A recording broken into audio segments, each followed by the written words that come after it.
গাভীটি তো খুব সুন্দর।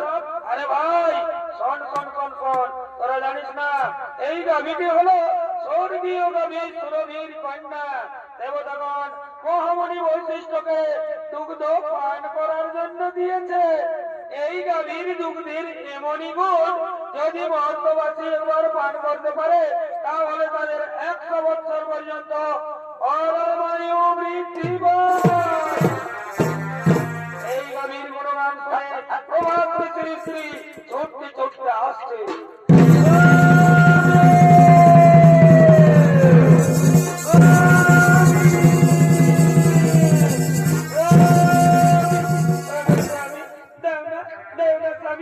এই গাভীটি তুমি আমায় বরণ করে দাও।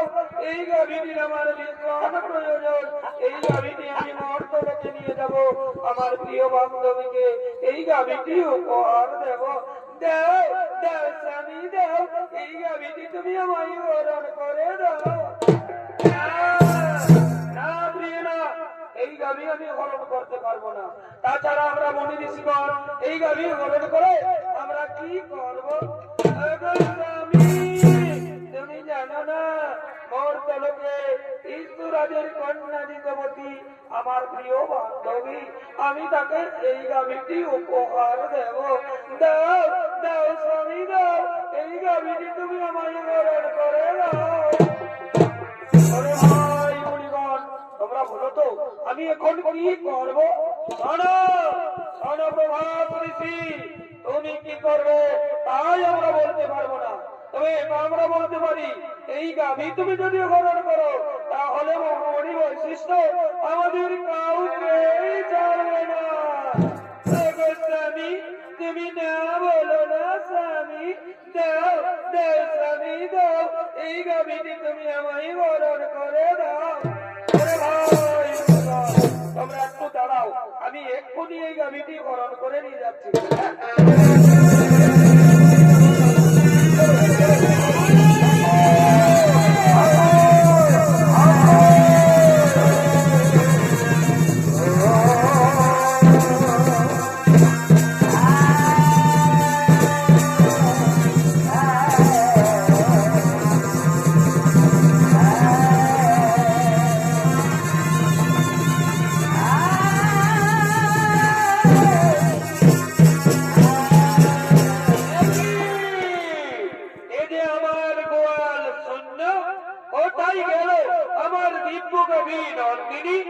আমার গাভী নন্দিনীকে তো গোয়ালে দেখা যাচ্ছে না। নন্দিনী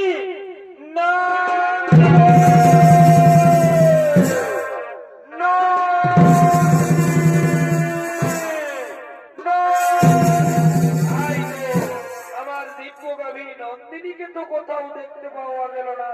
তাহলে নিশ্চয় আমার গাভী নন্দিনীকে কেউ হরণ করে নিয়ে গেছে। হ্যাঁ আমায় ধ্যান যোগে দেখতে হবে কোথায় গেল আমার দিব্য গাভী নন্দিনী।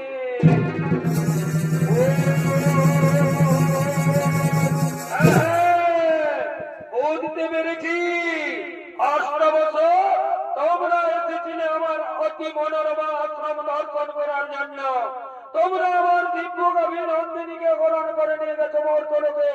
যাও, আমি তোমাদের অভিশাপ দিচ্ছি, মর্তলোকে মানব কুলে জন্ম নেবে তোমরা।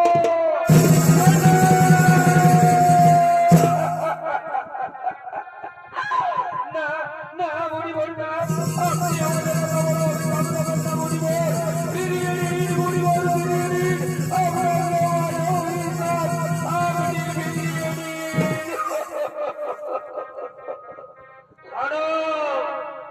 প্রভাত ঋষি, একবার যখন মুখ থেকে বাক্য বের করেছি তখন তার লক্ষণ হবে না। অভিশাপ তোমাদের ফলবে, তোমাদের মর্তলোকে মানব কুলে জন্ম নিতেই হবে। আমাদের মানব কুলে জন্ম নিতেই হবে, তাহলে আপনি আমাদের মুক্তির উপায় বলে দিন। শোনো শোনো প্রভাত ঋষি, যাও মর্তলোকে দেবী গঙ্গার গর্ভে মহারাজ শান্তনুর ঔরসে জন্ম নেবে তোমরা। বাকি 7 জন ঋষি যারা তোমার সঙ্গে ছিল তাদের অপরাধ একটু কম, তাই তারা জন্মের পরেই মুক্তি লাভ করে ফিরে আসবে এই গোলকে। আর যেহেতু তুমি তোমার স্ত্রীর কথাই আমার দিব্যকে বিনন্দিনীকে গ্রহণ করে নিয়ে গেছো মর্তলোকে, সে কারণে তোমাকে সারা জন্ম কাটাতে হবে মর্তলোকে। জন্মের সময় তোমার নাম অখবর এবং পরক্ষণের ভিতর প্রতিজ্ঞা করার ফলে তোমার নাম হবে বিশ্ব। এই আমার আশীর্বাদ, এই আমার অভিশাপ।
দেবী গঙ্গা এলেন মর্তলোকে।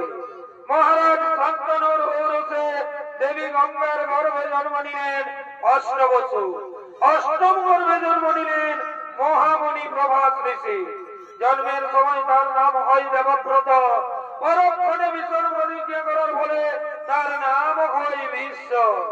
আর এদিকে কাশী রাজের কন্যা অম্বা সে সভাধিপতি শাল্যরাজের প্রেমে পড়েছে। তাই সভাধিপতি শাল্যরাজ ছুটে চলেছে অম্বার সঙ্গে দেখা করার জন্য নির্জনে।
Oh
আব্বা, তুমি কি বলতে পারো আব্বা, আর কতদিন আমাদের এইভাবে লুকিয়ে লুকিয়ে প্রেম করতে হবে? না কুমার, আর আমাদের এইভাবে লুকিয়ে লুকিয়ে প্রেম করতে হবে না। আগামীকালই তো আমার স্বয়ংবর সভা, আপনি আমার স্বয়ংবর সভায় যাবেন। আমি আপনার গলায় মালা দিয়ে আপনাকে আমি স্বামী রূপে বরণ করে নেব কুমার। আম্মা, তুমি সত্যি বলছো তো আম্মা? তুমি আমার গলায় বরমাল্য দিবে তো? হে কুমার, যার সঙ্গে আমার এতদিন থেকে ভালোবাসা, আমি তাকে ছাড়া কি অন্য কোন পুরুষের গলে মালা দিতে পারি কুমার? তাই তুমি আমার, তুমি আমার, তুমি আমার। আম্মা, জানো আম্মা, আজ আমার কি আনন্দ হচ্ছে আম্মা, আজ আমাকে আনন্দে নাচতে ইচ্ছে করছে আম্মা। সত্যি বলছে কুমার, আরো তাই আজ আমায় আনন্দে গাইতে ইচ্ছে করছে।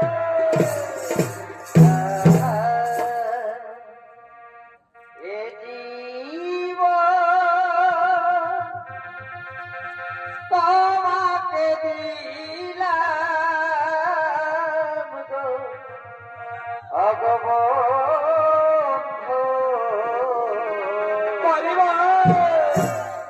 তুমি শুধু ভালোবাসা দিও অগবন্ধু,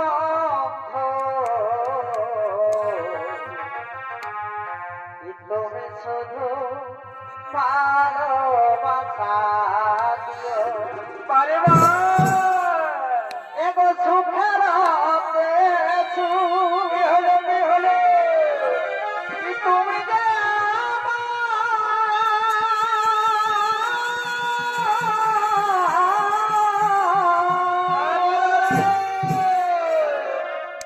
প্রিয় থাকেও তুমি বেশি প্রিয়। তুমি শুধু ভালোবাসা দিও অগবন্ধু, তুমি শুধু ভালোবাসা দিও।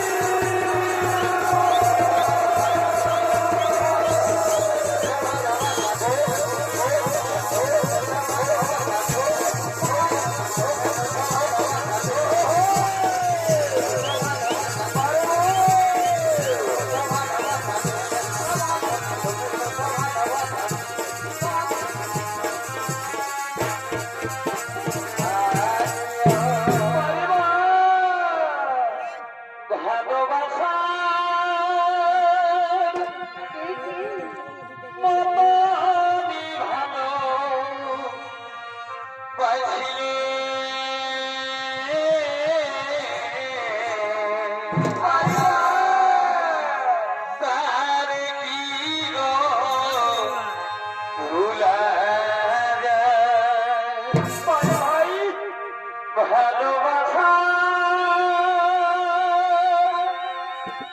মতো ভালো বাসিলে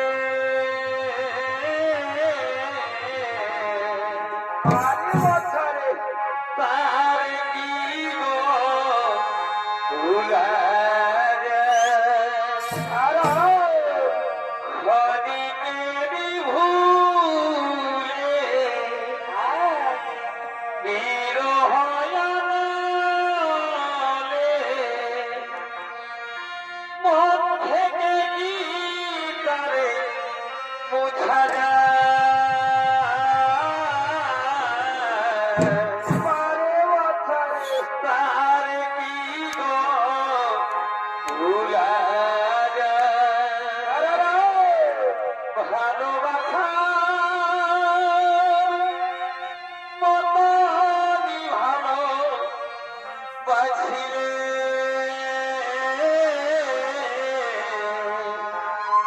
তারে কি গো ভুলা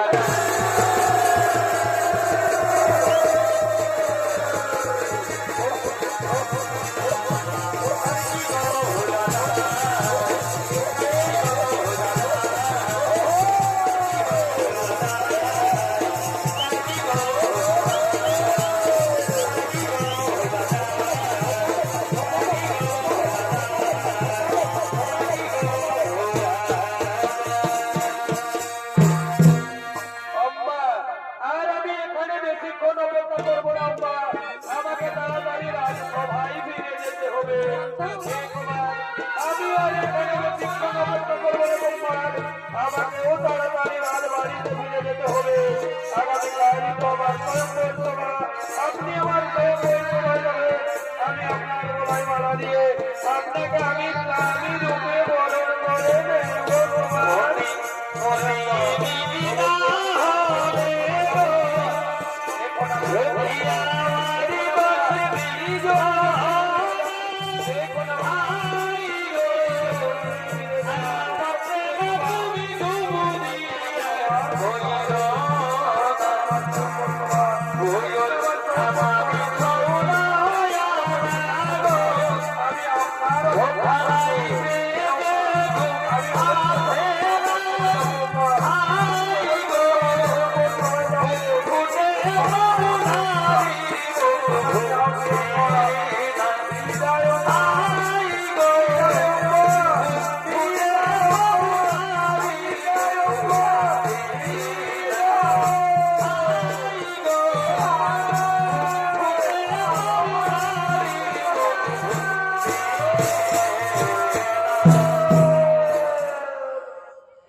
এদিকে কাশীরাজের তিন কন্যা অম্বা, অম্বিকা ও বালিকা। কাশী মহারাজ তিনি তার তিন কন্যার করেছেন স্বয়ংবর সভার আয়োজন। দেশ বিদেশ রয়েছে নিমন্ত্রণ। দেশ বিদেশ থেকে রাজা রাজপুত্রগণ তারা স্বয়ংবর সভায় করছেন আগমন।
কি করিবে বলুন?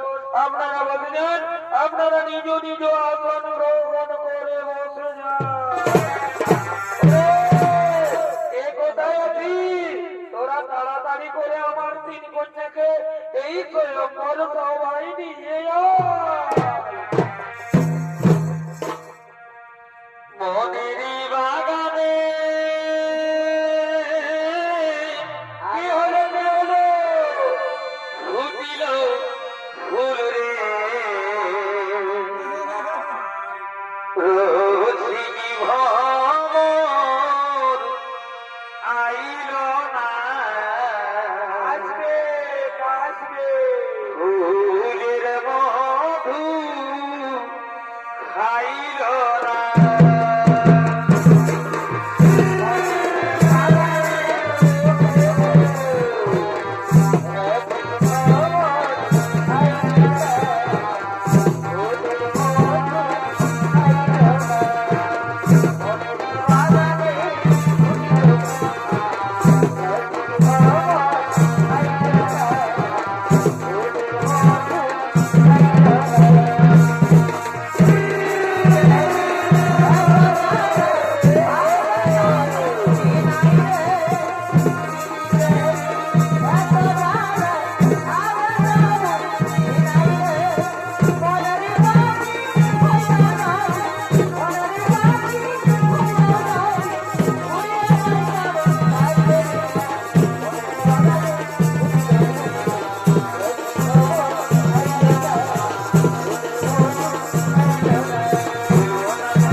182 বছর বয়সে নিজেকে যুবক প্রমাণ করার চেষ্টা করছে রে। আরে ভাই শোন শোন শোন শোন শোন, আমার মনে হয় বিশ্ব বোধহয় তার পিতার মৃত্যুর অপেক্ষায় ছিল। তার পিতা মৃত্যুবরণ করেছে, তার মা শাখা পোলাও ভেঙেছে, আর বিশ্ব তার দৃঢ় প্রতিজ্ঞাও ভেঙেছে।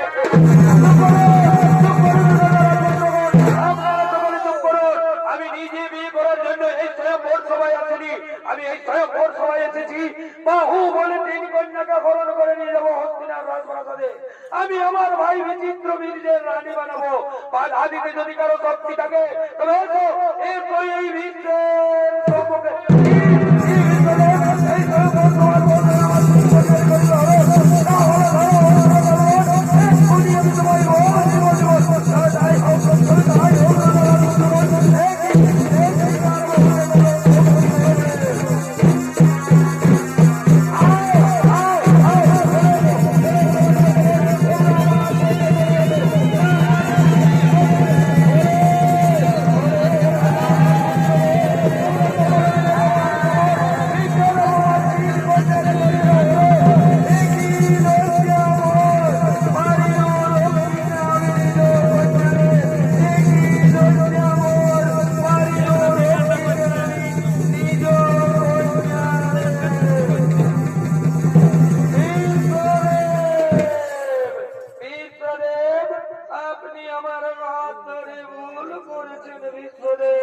আমি যে সভাধিপতি সঞ্চরাজকে ভালোবাসি, সেও আমায় ভালোবাসে। আমি তার বাগদত্তার স্ত্রী, আপনি আমাকে তার কাছেই পৌঁছে দিন বিশ্বদেব। সে কেউ এ কথা তুমি আগে বলনি কেন বিশ্বদেব? অনুগ্রহ করে আপনি যদি সেখানে বীরত্ব দেখাতে উপস্থিত না হতেন, তাহলে আমি মহারাজ কাল্লির গলেমালা দিয়ে আমি তাকে স্বামী রূপে বরণ করে নিতাম। সেও আমায় ভালোবাসে, আমিও তাকে ভালোবাসি। আমি তার বাগদত্তা স্ত্রী, আপনি আমাকে তার কাছেই পৌঁছে দিন বিশ্বদেব। হ্যাঁ চলো চলো, আমি তোমাকে মহারাজ কাল্লের কাছেই পৌঁছে দেওয়ার ব্যবস্থা করবো।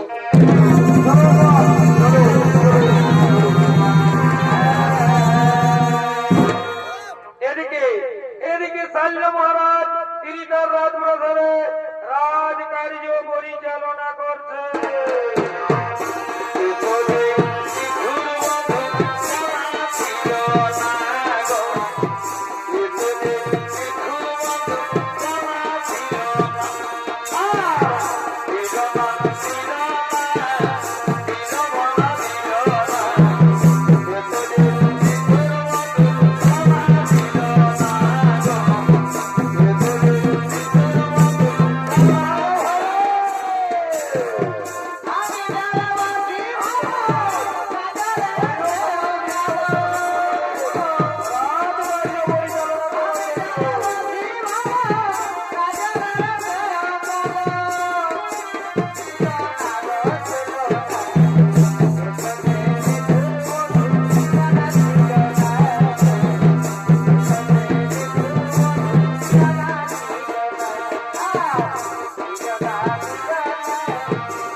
কোন আজ আমার বড় চঞ্চল, আজ সবার কাজ কিছু হবে না, আজ তোমরা নিজ নিজ কক্ষে ফিরে যাও, আজ আমায় একটু একা থাকতে দাও।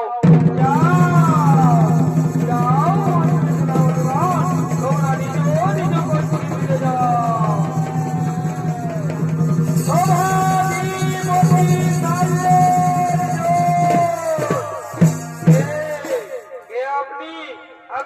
আমি হস্তিনানগরের মহামন্ত্রী।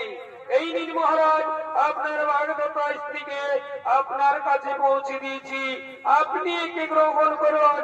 আমি এখন আসি মহারাজ, আমি এখন আসি। অম্মা, তুমি এসেছো বাড়ি? স্ত্রী তো স্বামীর কাছে আছে, এখনো আমি মনে প্রাণে বিশ্বাস করি তুমি আমার স্বামী। নাও নাও তোমার, তুমি আমায় গ্রহণ করো তোমার।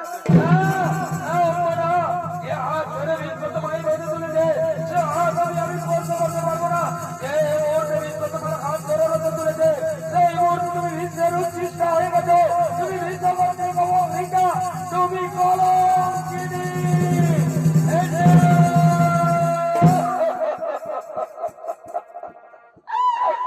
ক্ষত্রিয় সমাজের কলঙ্ক শৈলরাজ আজ আমায় বলছে কলঙ্কিনী। আমি আবার বলছি, এ হাত ধরে বিশ্ব তোমায় রোদে তুলেছে, সে হাত আমি আর স্পর্শ করতে পারবো না। যে মুহূর্তে বিশ্ব তোমার হাত ধরে রোদে তুলেছে, সেই মুহূর্তে তুমি বিশ্বের উচ্ছিষ্ট হয়ে গেছো। তুমি বিশ্ব করতে কবলিকা, এই অবহিতা নারীকে মহারাজ শাল্য কোনদিন গ্রহণ করবে না। তুমি তোমার বিশ্বদেবের কাছেই ফিরে যাও, তুমি তোমার বিশ্বদেবের কাছেই ফিরে যাও।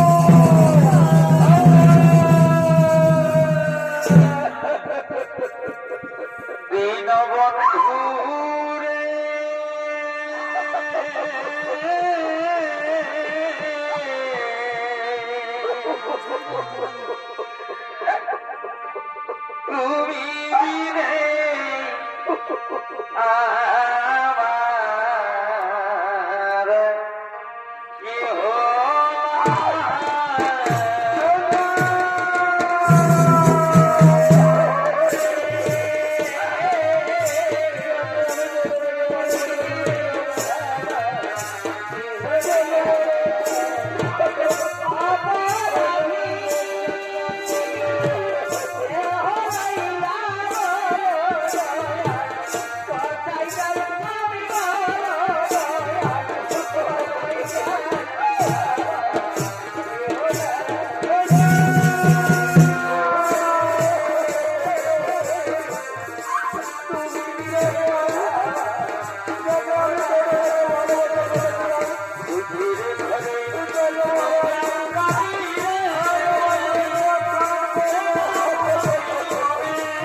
আরে ভাই কি মজা রে ভাই, কি মজা।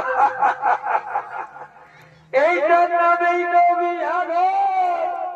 যত পারবি ফুর্তি কর, বিয়া ঘরে কর, রাজা ঘরে আর গরিব ঘরে। এই লাল আর এই সাদা এগুলো চলবে, ডিজে বাজবে আর নাচ গাইতে হবে। ওই রে এই কালিন্দী বাবুরা বাজা বাজা বাজা, এইটাই তো বিহা ঘরের মজা। ঠিক আছে বলে তোরা গানটা ধর, বাজনা হয়ে যাবে। রগিনী বন্দর দেখলে আমার মাথা যে ঘুরায়।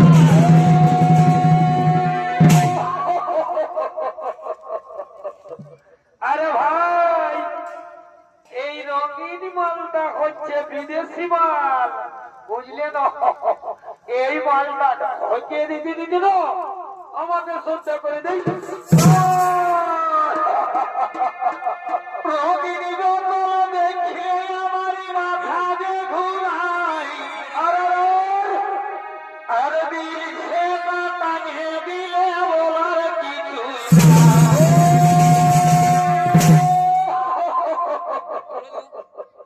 আরে ভাই এই দিন সে মালটা হচ্ছে আমাদের দেশি, বুঝলে না?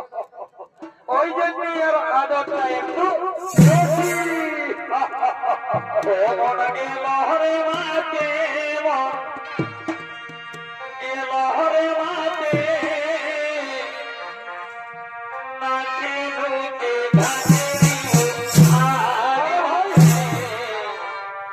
সারাদিন মরে গেলি।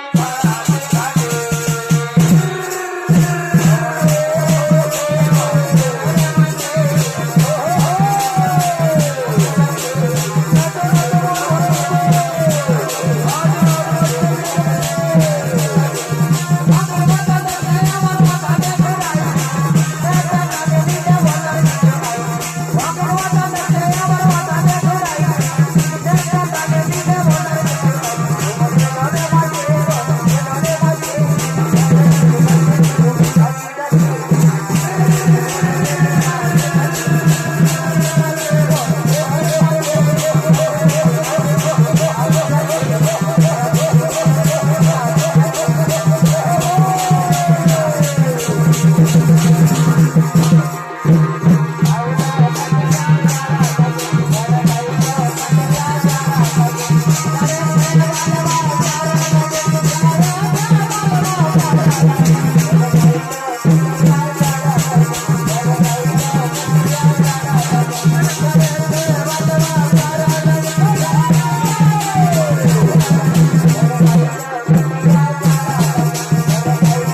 তাকে ভালোবাসো, তাহলে তিনি তোমায় প্রত্যাখ্যান করলো কেন? আপনার জন্য। আপনি আমার হাত ধরে রথে তুলে যেন বলে মহারাজ পাল্য বলেছি, এ হাতে আর স্পর্শ করবে না। সেই নিয়মটা এই মাত্র অপরাধ। চলো চলো আম্মা, আমি তোমাকে নিজে মহারাজ পাল্যের কাছে পৌঁছে দেবো, আমি তার কাছে ক্ষমা চাইব না। আর আমি মহারাজ পাল্যের কাছে ফিরে যাবো না। সে আজ আমার চোখে নরকের কৃমি কীটের অধম। তাই আমি চাই কি চাও আম্মা? আমি চাই আমি রূপে তোমাকে।